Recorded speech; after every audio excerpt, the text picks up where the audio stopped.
Hello and welcome to Raising the Bar. I'm Jamie Boudreau.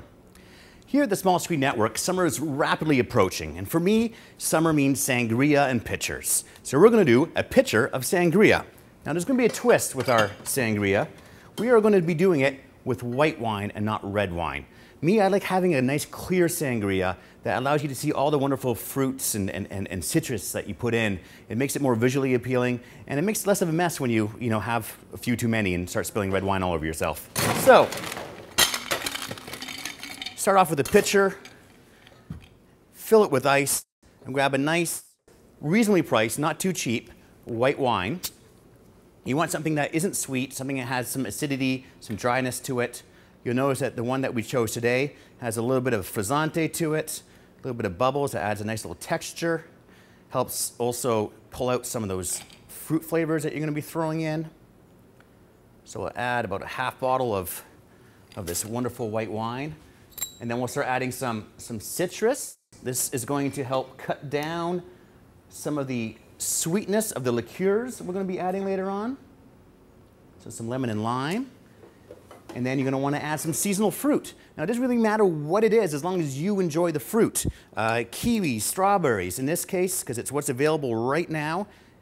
A little bit of raspberry, a little bit of blackberry, blueberry, you name it. Ugly fruit, passion fruit, mango, peaches. Throw it in there. Whatever floats your boat and makes you a little bit happy. So now we have some wine, we have some fruit.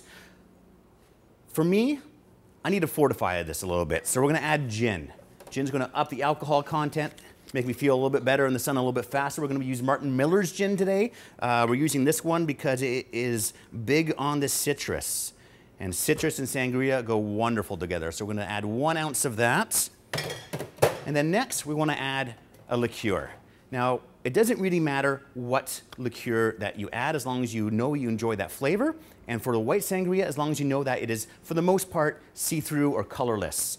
You can use a peach liqueur, an apricot. In this case, we're using St. Germain. 2 ounces of that. Get added right in there. You notice that we did the liqueur last. The liqueur is heavier than the gin. It's heavier than the white wine. So it's going to help your mixing abilities by slowly sinking to the bottom, which means you'll have to stir a little bit less.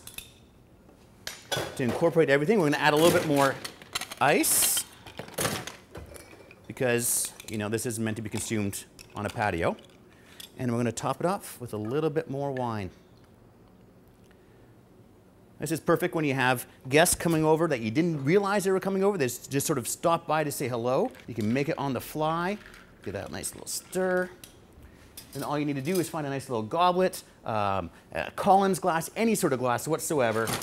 Put in a couple ice cubes, because it is summertime. You want to have your drinks nice and cool. Add some more of that seasonal fruit. Adds a punch of color. Gives you something good to munch on. Is that way you can actually say you had a meal with your sangria? A little citrus in there. Add a straw if you have it. Don't, it doesn't matter. You're good to go. It's summertime. The deck awaits. Away we go. Gin, white wine, a liqueur, fresh fruit. Summer in a glass. I'm taking this with me.